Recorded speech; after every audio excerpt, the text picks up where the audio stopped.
Let's go real quick introductions, and then we'll go head first into it because I don't think everybody here is hip to who everyone is on stage. So, Floss, start with you, and then we'll move down, and then we'll get into it. What's good? How y'all doing? I just want to shout out this guy one time real quick. He is a big community builder in NFTs. Probably one of the reasons I'm on this stage talking about NFTs to you guys. So I just want to shout out Eric one time, seriously. Like, go to all of his events this week. And I go by Flosstradamus as my stage name, but I also do NFTs, really weird things. Like last year in April, I made an NFT you can smoke, physical to digital, so you can smoke the NFT, and then you can mint NFTs with the vape. I worked with my boys in Nirvana Labs that are in here. There he is, right there. We built some Web3 tech, put it on this NFT. There's other weird hidden things. We hid crypto wallets in the audio of the NFT, so you can find the audio inside the, find the crypto wallet in the audio. Anyway, I'm done chilling. I'm here to chill. My name's Kurt. Pass it to ALUNA. What's up, everybody? Wow, we're running so late and you guys are really listening to us up here. Thank you so much in advance. If we ramble, just heckle us, move it along, all right? I'm ALUNA. I'm a music artist. I've been releasing music in the dance space. And my kind of idea with Web3 and my role in it is to help fix the broken system in the dance electronic space, which has, kept the space very kind of monocultured, and I'm trying to make it more diverse. But then I'm also kind of trying to use the fact of blockchain technology and ownership to be able to create a space in Web3 that is starting not broken, from scratch, so that we can all have a really good party at the end of the day. I'm really just all about the party. That's me. Yeah. What's goody, y'all? Hey. My name is LATASHÁ. I am also a music artist, and I'm head of community programming at Zora. You guys also know me as Zoratopia Mommy, because that was my, gift to the world of Web3. I'm also the first woman rapper on blockchain, and I am also one of the first to bring music videos to NFT with my boy Greg Newman, who's somewhere out there in this metaverse we're creating here. But very excited to be here and to chat about music. Yes. I gotta go after LATASHÁ. Anyway, what's up? What's up, guys? My name is Illmind. I'm just happy to be here, honestly. So if you don't know me, I'm a music producer. Been doing it for a little while. Did a couple records here and there. Won a couple Grammys. But I'm here as a student forever, and I got into Web3 stuff back in October of 2020. My boy JN Silva, do you guys know JN Silva? We had started a conversation on Twitter, and he introduced me to the world of NFTs. And in January of last year, I minted the first audio sample pack, sound pack NFT. And it, thank you guys. And it ended up selling for like 4.5 Ethereum. And then from there, I was like, this is real. So I've been learning ever since, just observing and participating a little bit here and there. I just dropped my NFT project called Squad of Knights. See a couple of you guys in here. I don't want to shill. So today's the whitelist. If you're interested, go to squadofknights.com, but we're not here for that. I can't wait to talk to you guys, so I'm honored. Thank you. I'm Spottie. I go by the name Spottie Wi-Fi. I'm a rapper. I basically took a CryptoPunk, took an NFT and said, I'm going to make this a character and I'm going to make music with this character as the voice, So I put out an album in August and sold it as an NFT. And that was like a life-changing moment for me. And since then, I've made music NFTs with Bun B and more recently with Death Row Records, and now working on a new album that's in progress. Man, the return of Death Row, and you're on it. All right, so every Saturday on Twitter, I run a room called Metaverse Music. We've had everyone from Jadena to Sunny Digital to Just Blaze, all of these lovely individuals and so many more. And, you know, I did music NFTs in February, March of last year, and it was really frustrating to see that the only way that you could actually get the music to be received well by audiences was being paired with visuals. And I felt like that wasn't the way. There had to be a better way. I started exploring different platforms, started aggregating MP3s, WAV files, FLACs, and more that were going onto the blockchain. Started trying to find a solution because there's so many talented artists that have been out of work over the last 2 years because of COVID, as well as agents, as well as managers, as well as venues and more. So in the Web3 world or the metaverse or virtual worlds that exist, and now we have more platforms that are popping up, I'm very curious to know what you think is the most pressing issue. Yeah, we're just going right into it. The most pressing issue with music and music NFTs and what the space is lacking. What do you feel isn't there, you know? And we can go popcorn style and keep it short. We can PTR. But yeah, what does the music space need in the Web3 space right now? Because obviously we're on all of these different platforms exploring. There's not that many options, and it's only a matter of time till the big marketplaces decide to actually accept and acknowledge all of that side of the industry. And we don't have digital streaming platforms. We don't have, I mean, I own MetaverseMusicFestival.com, so you already know where my head's at. Let's go. But yeah. I'll start I think the first pain point is that people are just trying to reskin what happened in Web 2 and Web 3. So they're like, okay, let's do a streaming platform with Web 3.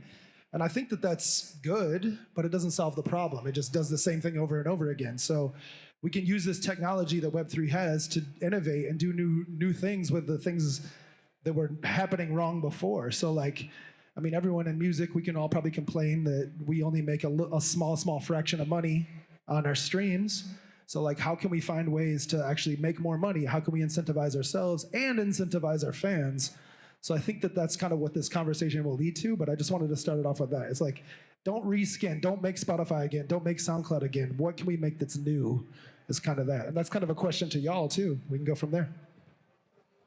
I mean, the thing about the Spotifys and the Apples and all that is that they provide such an essential service that the person who's consuming the music wants. So to say that we can't make those same mistakes, those parts of it weren't mistakes. People love playlisting, they love curation. So I think that is going to come back into Web3. But with the transparency of the blockchain, being able to, even if you did reskin it, but with the ability that as an artist, you can actually find out how much you're owed, build a business, that it might not be the most different thing, like the absolute opposite, but that in itself, if I could redo my career and know how much I'm supposed to be paid, I could run my business way better and invest in something. I think the biggest problem we're facing is communication and the language. I think the language barrier behind NFTs, et cetera, scares off people and makes people feel like this is not a space that I could be a part of.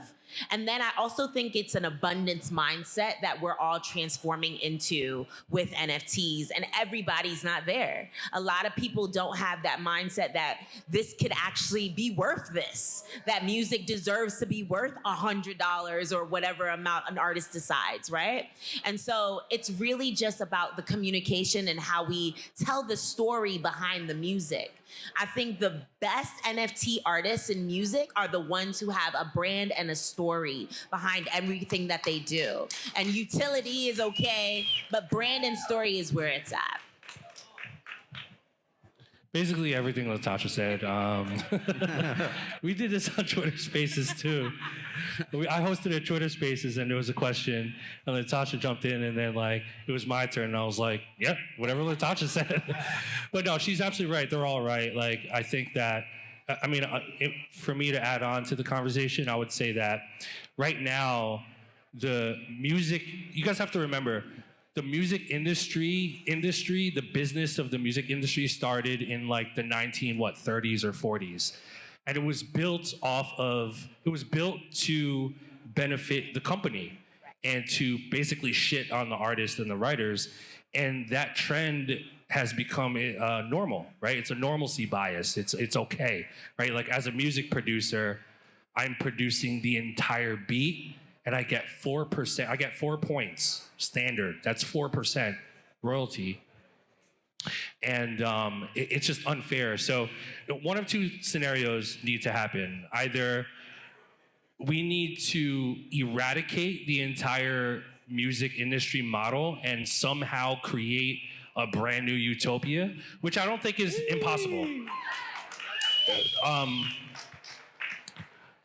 It's not impossible. It's gonna be hard as fuck, and it's gonna take a long time.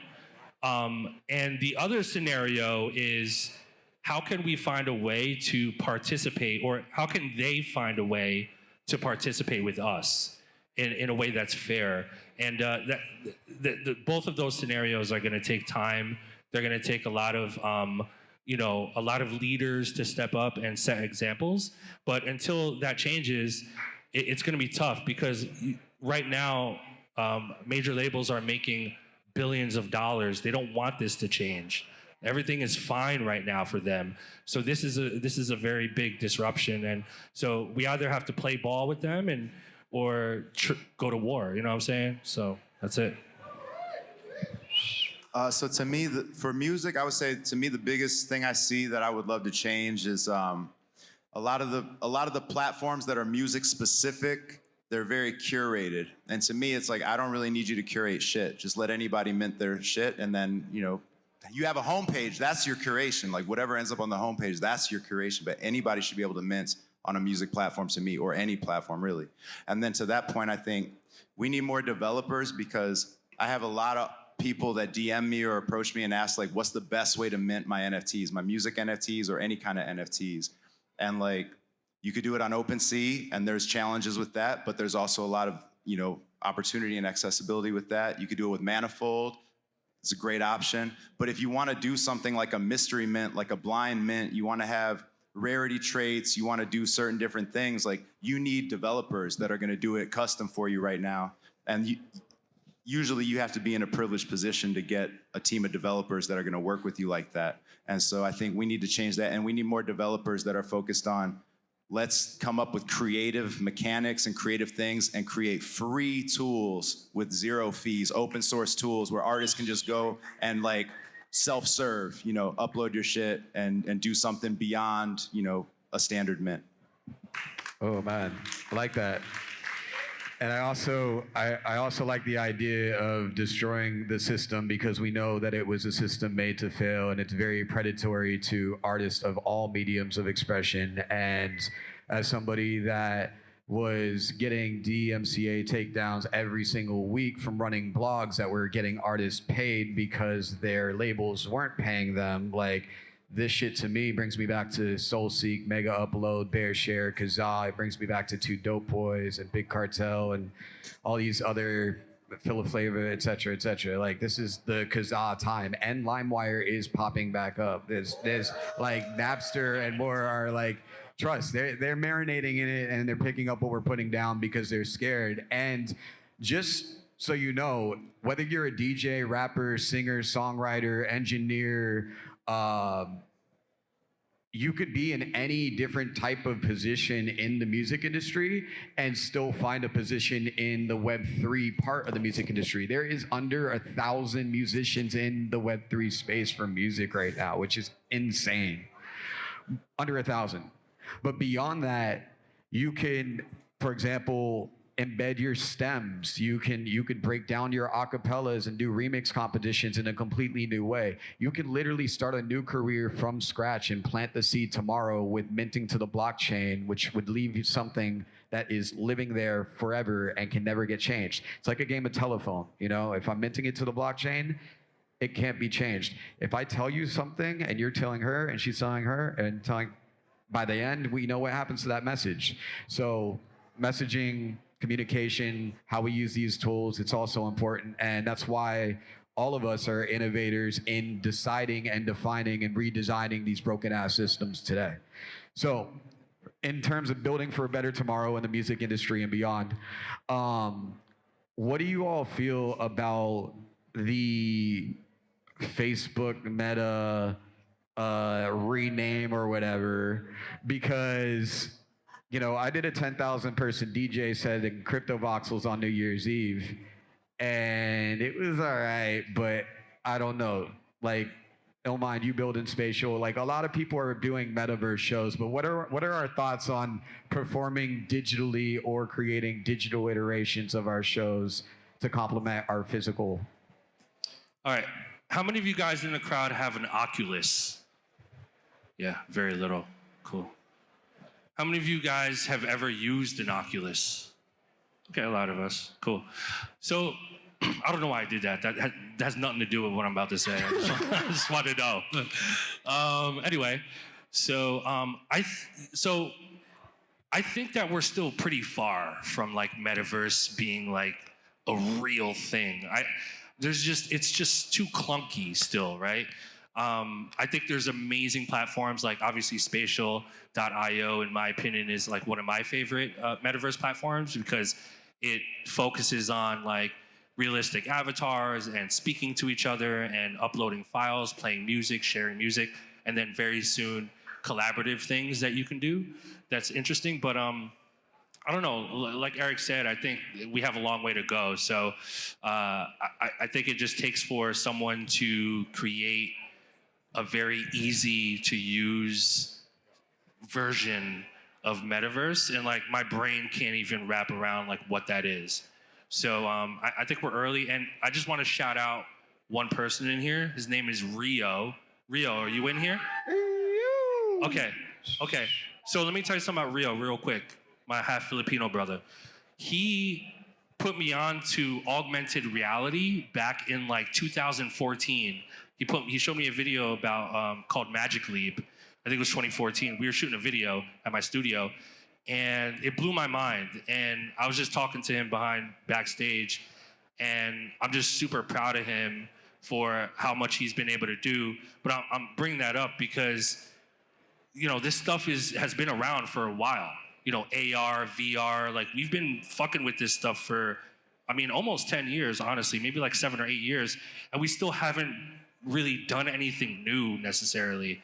So again, you know, not to be long-winded, I feel like we kind of have a long way to go. I'm supporting it. I want it to win, but I don't know. I fuck with real life, so yeah. I just want to add, no more corny metaverses, please. Like, honestly, like, we know what's cool. We're purveyors of cool. We, as in everybody in this room, your dollar is your vote, right?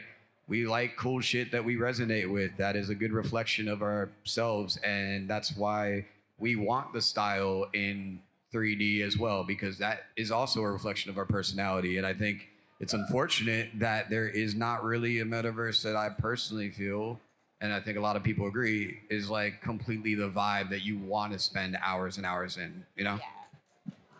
Yeah, I think the thing with metaverse is it's about gamification, right? Like that's what they're trying to pose, but it's not really hitting yet, you know what I mean?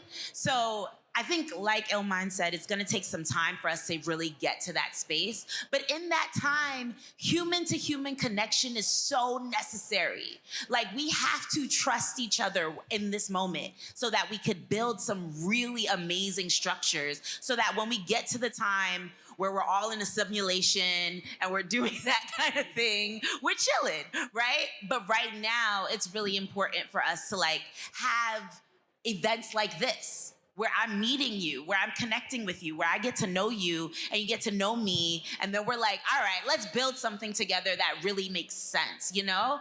I met so many people through this time that I was like, he's whack in person. And and imagine if I would have made a metaverse with this person. Then it would have been like, oh no, spent all this money making this metaverse with somebody that I don't even like? Nah, you know what I mean? So it's really important for us to have these moments where we're meeting with each other. And that's why I built Zoratopia too, because I was like, Zoratopia has to be about us having human to human connection about what's happening in the Web3. And it started as education and then moved into these IRL events, and it's been massive ever since. Good? I dig that. And once again, if you're in the back and you're talking, please, like, I don't want to say it again. I'm extending the night for an hour for all of us. I'm paying for you to eat and drink and chill and meet and greet and network and build. I want you to connect with people, but not while people are speaking. So please keep it down. Appreciate it. And I loved all those answers and wholeheartedly agree. And so in terms of like, as I called it metaverse music, but I really feel like it is too soon. There's no point. I mean, yeah, they need work. But what do you think about, you know, we don't have these publishers. We don't have distribution. We don't have a lot of these channels in Web3. And I'm seeing more and more the holes in the umbrella that I can continue to poke on why the music side is quote unquote broken, if you will, right? And so with that comes a lot of challenges, but challenges pose a lot of opportunities. Anger should make action. So, you know, me being upset that there are no blogs that are dedicated and committed to covering what's happening and new musicians diving in means that fewer are rolling the dice on it. And like, I've hosted Doja Cat's NFT. I got harassed by a bunch of friends for that. And I was like, yo, some girl somewhere is going to see this who's like under 18 and they're going to start exploring blockchain. And next thing you know, they're learning Solidity. And next thing you know, they've changed the entire trajectory of their entire lives and ended generational problems. They've created like redistribution of wealth forever, you know? So it's important. And that said, what do you think is important for the space to, like, I guess you all are responsible for defining the future of this in different ways. Like, what do you think is the most tentative thing that it needs for music? Like, from electronic to hip hop to R&B to production, like, even on the mixing, mastering side, like, all of it, there's so much room.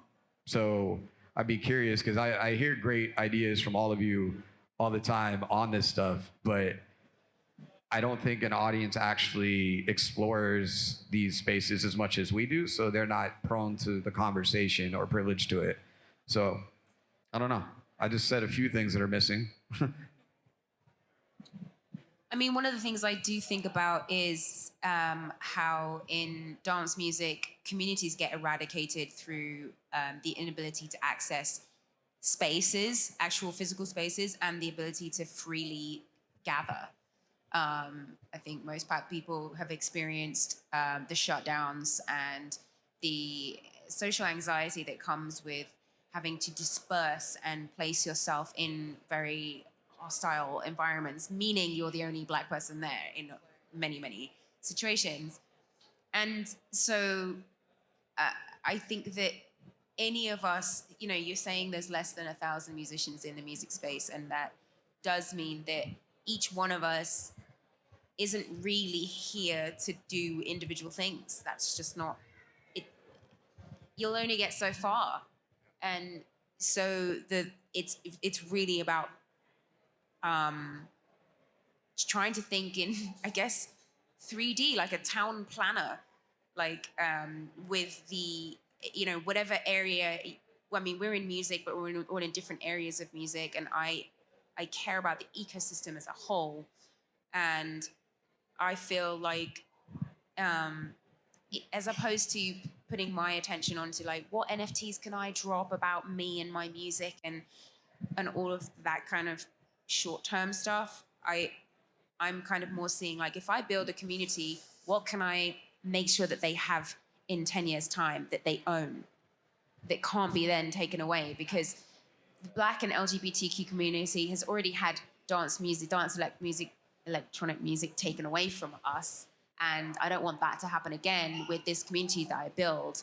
So that's the way I'm really thinking of it. I'm not worried about the short term, because in the short time, I'm just going to make music and put on parties. That's what I'm going to do. But I'm not going to. I feel like when you were talking about dismantling the system, I've done a lot of activism work. You can't do that. It's destructive. It takes a lot of energy. But what we can do is find a way to coexist by getting a head start and embracing every single one of these challenges as just part of the puzzle. Like, we have discovered something, and the only thing we can do is make sure that we're ready for these big, big companies, that they're coming and they're going to do what they do, but we can also be here with our own relatively smaller communities, I suppose. But when you're shopping for clothes, you like a big mall and you like a bespoke boutique. You like it all, variety. And I think when you were talking about the abundance mindset, it's like we don't have to fight the bigger things. We just have to be ready to be able to be like, they're going to come to us because we're already here, and they're going to want stuff, they're going to want culture, and we need to be ready to tell them how it is we want things to run. Yeah. I guess. I was going to give it up. What up, Will? Yeah, I was going to say, what you were talking about is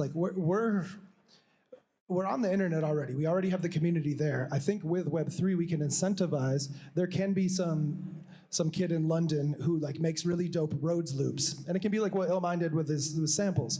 So there can be we're talking about incentivizing at the sale of our song, like how we do it now. We have our song on Spotify, we make money, but why not incentivize in the creative process? So I think with the blockchain, we can do that. Like I was just saying, the kid in London with making the Rhodes, he can make this loop, put it onto this platform that us other creators who are in our DAW working on this music, we can actually take his loop, put it in our session, and instantly he gets paid at that moment. Also, his royalties can all be tracked. So when that song gets released to the market, then now he can actually make money secondary. So we're able to, I think in music, maybe in art and other things, but with music, you can actually incentivize upon creation. Like, people can actually get paid in that moment, and then they can also get paid on release as well. So I think that we can all build these tools. We're working in technology. We can make these cool next level tools to help everyone in this community not only connect each other, but also incentivize and build together financially. Just a thought. I don't know if you want to pass one of the mics on there. Sorry, there's only 3 for whatever reason. So to me, in terms of things that I think the music NFT scene needs, I feel like if you compare a 10,000K project, right? If they mint out, they just made X number of millions of dollars. So they can then figure out okay, now how do we make this valuable to the people that bought this shit, right? So okay, let's throw some parties. Let's give them some IP rights. Let's do this or that. And all of those things cost money. You want to throw an ape fest with Lil Baby and the Strokes, selling my music NFTs. I can't do that, right? But so I think music NFTs right now, and maybe people have a different feeling about the word utility because it's overused, but I think that's the challenge. I'm always talking about how an MP3 just lets people listen to your music, but with an NFT, you can give them the ability to do whatever the fuck you want to let them do with your music. So, but the challenge is there, you need to write an actual contract if you want it to be, as proper as possible, right? And that costs a lawyer, Or if you want to do physical merch, you got to find you already had to find a developer to do your smart contract. Now you got to find another developer to do an app on Shopify or whatever the fuck you want to do, which all of this should be turnkey. All of this should just be a plugin that's there, and it will be eventually, but we're just not there yet. And the average musician isn't selling a 10K project where they can then build it after they sell it. You know what I mean? Yeah, I mean, I think personally, the connection that you have to the community and your subscribers and your audience and your fans is such a valuable component to the success and trajectory of artists in this space, because we already know you get a press kit, you get an LLC, you get a entertainment lawyer, you get some form of distribution and marketing set up, right? You get merchandising and apparel. You start rolling out some kind of line. You have your e-commerce store. Then you start doing your live shows. After you've accumulated enough recorded music, then you put out a single, then you put out an EP, then you put out a full-length album. The process isn't really that crazy or that different with any of this. And I think that's also why you see a lot of these projects hitting the same walls, because they clone and fork. It's follow the leader. So as leaders, which is everybody, because we're all starting at zero, and what we do and what we say decides where we go, up or down or left or right. Like, it's really on us to lead by example. And that's why I like, each of you have a very unique case or use case and utility example or case study, if you will, of diversity in NFTs. And it's just scratching the surface. I took over Penn Station and had over 600,000 unique visitors to a website with NFT art, and it was the largest public use of space for NFTs and crypto art. And that was on the homepage of OpenSea, and it blew up my inbox with people saying, "Can you do music with these?" And I was like, "Yeah, you can do music, you can do fashion, you can do food, you can do education and literature, you can literally do anything." So in the music space, since we don't have the majors in it who get it yet, I really think there's a huge opportunity at play if you know what you're doing and you take your time to do it right and own that shit, which is what it's about. It's about ownership, right? And reclaiming that ownership. So that said, in terms of ownership and identity, Spottie, you're a crypto punk rapper, as people know, right? How important is identity suddenly? I mean, it's always been important, but I think a lot of people are like, "Oh, crypto land is shady. It's anonymous space. Nobody knows anybody or anything." And when people get scammed and lose money, they say, "Well, that's crypto. You charge it to the game." But that's not necessary, and that shouldn't be an entry point. So as somebody that, you're created a alternative persona, how important is identity in Web3 for you? And this goes for all of you or whoever wants to answer as well, because you're all creating your own identity in this space. I mean, I think it's as important as it is in Web 2 or in IRL, you know what I mean? Like, reputation is still your weight in gold, right? Like, you see influencers doing crazy shit on Twitter and they get canceled for 2 weeks and they come back and then they get canceled for 2 weeks or whatever. But eventually people learn, like, oh, this is the 8th time this person had to take a 2-week hiatus. I should stop following them, right? So for me, like, creating an alter ego, I think, well, I guess the most concrete answer when you were asking your question is, like, to me, it was important for me to eventually dox myself. Like, I wanted to have an LLC when I set up my Mint site, right?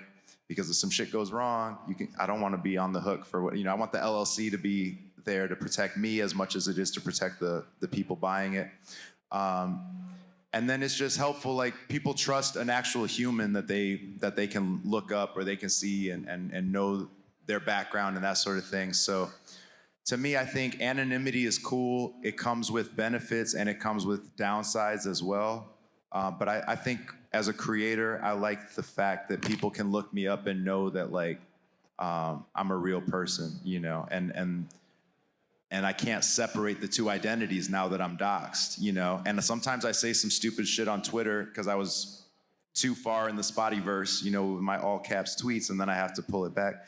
But, and if I wasn't doxxed, maybe I would just be, like, not even thinking rationally. I would just be like, oh, fuck it. They don't even know it's me,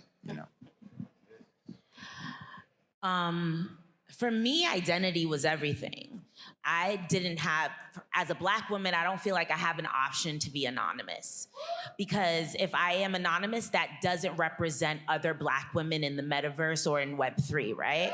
So I have to show my face, and I have to let you know, the world know that we are here and that we've been doing this work and that we've been showing up. And that comes with a lot of scary moments. I'm not gonna act like it's easy, right? Because oftentimes I'm invited to these spaces and it doesn't look like me. It's full of white male crypto bros for the most part. And I'm usually the only Black woman in the space trying to advocate for us.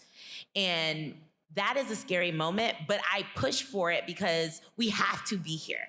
This is going to transform lives. Like, I was a broke artist before this space. I was $50,000 in and with debt and with all the things that most artists deal with. And now I'm a six-figure artist because of Web3, you know? And with, thank you. But with all of that, I'm a Black woman. You know what I mean? I'm a woman of color. I'm Afro-Caribbean and Latina. That comes with a lot of different spectrums. And so I have to show up so that other Black women could be signaled and see us and know that this is a space that they could feel at home with.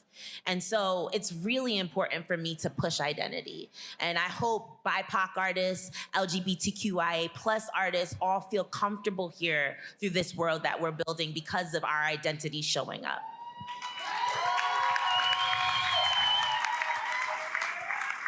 I love that answer because that's such an important factor to why I produced this series. I was getting hit up by a bunch of artists that submitted work to the conference that's in town right now that couldn't afford tickets. And in my mind, I was like, what? Your work's inside, but you're outside. That doesn't make sense. And I've always been about inclusivity and diversity and, you know, making things accessible. And, you know, I called it New Friendship Tech because this is technology bringing people together, right?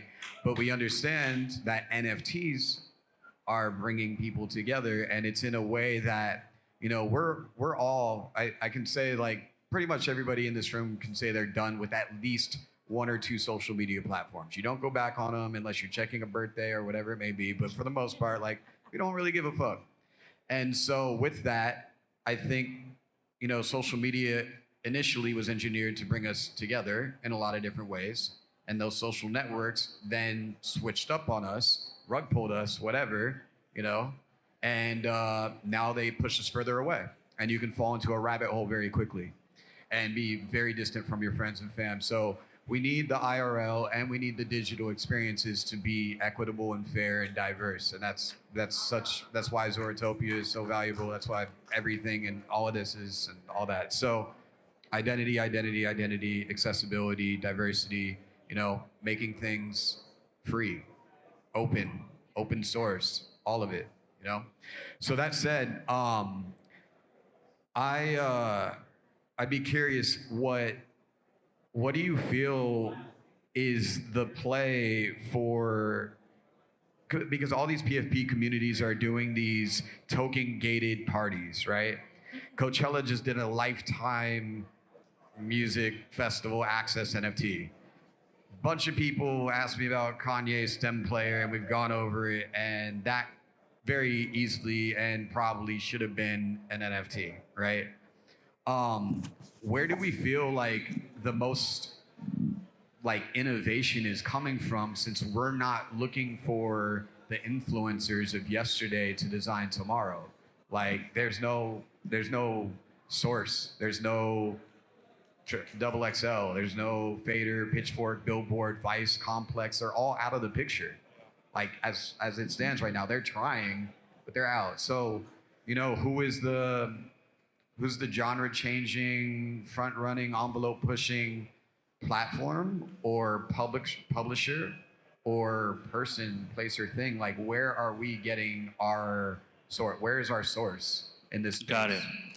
I think for me, in terms of like PFP NFT projects, I think we should all start approaching them and asking, like, you know, developers and founders. I think we need to ask ourselves, like, two things. One, if I do this PFP project, will the world be a better place? Number one. And number two is it solving a problem? And I think that's the next step in NFTs and utility is this solving a problem? Are we helping a specific community achieve a specific goal? And right now it's just a lot of, the same. It's a game where you can earn money. It's a thing where you can like watch people talk or, I don't know, there's really not much, honestly. So it's like, I think it's a really big opportunity to single out a community that you're part of, that you're passionate about, and create utility that brings those people together and actually helps those people, right, in real life or in the metaverse. And that's the utility that my instinct goes to, and it could be anything. So I would love to see more of those types of PFP projects. I think every artist is an activist and an advocate for something. Yeah. Even if that is themselves. Well, see, for me, like, I'm talking about like specific, like goal-oriented, like we're gonna accomplish something. It's not just like, because you can be inspired by an artist, and trust me, like we're all music heads in here, like music runs the world. But it's like, how could we use NFTs and utility and blockchain and all this Web3 shit to not only tell a story through our music, but like have applicable things that are relevant to how you're trying to change the world, right? Like actual actionable things that you can apply to utility. So that's kind of where my brain goes to. It's like, okay, the music is there, so what more can we do, right? Yeah, the transparency allows for a new level of redistribution of wealth. That is why this technology is so fucking powerful. And when the banks won't give you money and certain places can't accept certain types of money, and you can literally, like if we all were on the same track, for example, just in a smart contract, if Floss says, I want to end world hunger, and ALUNA says, I want to get women in STEM programs and accelerate it into tech, and LATASHÁ says, and Illmind, right, we could take out of that 100% pie and add a percentage from each of these persons' causes and let it run. And now when there's a We Are the World video or whatever the fuck, right? When one of those things are happening, like you can see literally on the blockchain for the world to see that every sale is going to where we say it's going. And then you can see the impact of it weeks, months, and years later. And that is an incredibly slept on thing. And smart contracts are literally just automation. It's if this, then that. If this hand falls, then that hand rises, and that light turns on, and that turns off, and that's it. Imagine the back and forth with an entertainment lawyer alone to get a contract proper and how much time and money that retainer is. This solves that. Saves so much time. And that efficiency and that saving of time is going to change a lot of people's careers and lives. And this technology already is, and all of you are doing that. I'd like to ask, since we didn't do a Q&A with the last one, I'd like to see if somebody in the audience wants to ask a question to anybody up here. Okay, cool. We'll go with you first. Hello, thank you very much. This is an amazing panel. And my question is also a little bit of a comment, is that I feel that as we move into different technologies, that we forget that the technology is the tool and the humanity drives the tool. So we look at the fancy buzzes and the 3.0s and et cetera, but I want to hear how Metaverse can actually be a tool of collaboration. So someone in Washington State could collaborate with someone from South Africa and from Egypt and make new types of music, or at least comparable to each other.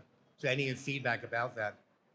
I think the magic in collaboration that's happening now is that there are artists who are who've worked with many collaborators in the past, right? For example, I already had a team who was doing my music videos, who was doing all kinds of things, but I didn't have the equity to pay them out, right? So now with Web3, every time I sell a music video, I'm splitting that up with 5 other people that I've built with for times, And the transparency there is the key now. Now I could show up and say, oh, wow, I have, made 5 ETH or 10 ETH or whatever amount of ETH, and I'm splitting it with the producer, I'm splitting it with the videographer, I'm splitting it with the whole team is making a chunk of money now. And that's what's really powerful about this space. We already in music have been collaborating with musicians from all over the world, but now telling a musician like, oh, you're gonna get bread immediately for what you do is the power now. Before, musicians had to wait 3, 4, 5 months for any bread to come in for what they've been working on. Sometimes a year. The pandemic had me waiting for money for years, right? For like a year and a half for some of my checks. But now with Web3, you could actually immediately pay someone for collaborating with them in any part of the world. And in Africa, this is changing lives for so many artists because they don't have the same kind of bank systems that could like just send over like a Venmo or a PayPal. This is literally their bank system right now. And so that's like what's happening in the space over and over again. Yep, and that's why a lot of those banks are banning it because they see the shift in power. Yeah. They see them losing ground. It's also why your major record labels are also trying to integrate NFTs and take because they're losing their footing. I was gonna say, you had mentioned Napster earlier, or LimeWire, and like that was a moment where like the people kind of won at first. So we were like able to like win in that moment, and the record industry stomped that out. Like, no, that's not gonna happen. But like what you just said, it's just like the banks are trying to squash out crypto, squash all of this out, the record industries are trying to do that again. But it isn't this Napster moment right now. We don't have Metallica out here, but like it's not the Napster moment's happening. The record industry's trying to stomp it out. But all of us up here and everyone in here, we're the ones that can make this not be a Napster moment again. Like seriously, this is the time. Yeah, go ahead. Yeah, I mean, honestly, with all the work, effort, money, and more that goes into making a record, let alone a good record, but just making a record on a base level, music should not be $1. Music should not be free. It should not be free. It was never meant to be free. I've sold 10,000 units out of a trunk. I used to sell mixtapes at my high school. I used to love Verbatim and Memorex. Those were my homies. All the CD recordables, everybody had them, Then I went to USBs, and then somewhere in between there was mini discs, whatever. Yeah, don't judge me. But yeah, that's the point, right? You have the truest, rawest, best, and most authentic form of distribution and direct to consumer that we've ever had. So you have to be intentional and mindful and thoughtful when you're in this space. And that said, I have to be mindful of time and space, and I would love to continue talking with these people all night and day. So, we'll have to do this again. If you have any last words or anything you'd like to share to the audience before we get into the after party music here with Mark DeClive Lowe and Jasmine Solano. Believe in this shit, y'all. Believe in it. It's about y'all. Believe in this shit, man. We're gonna change the world with this shit, so believe in it.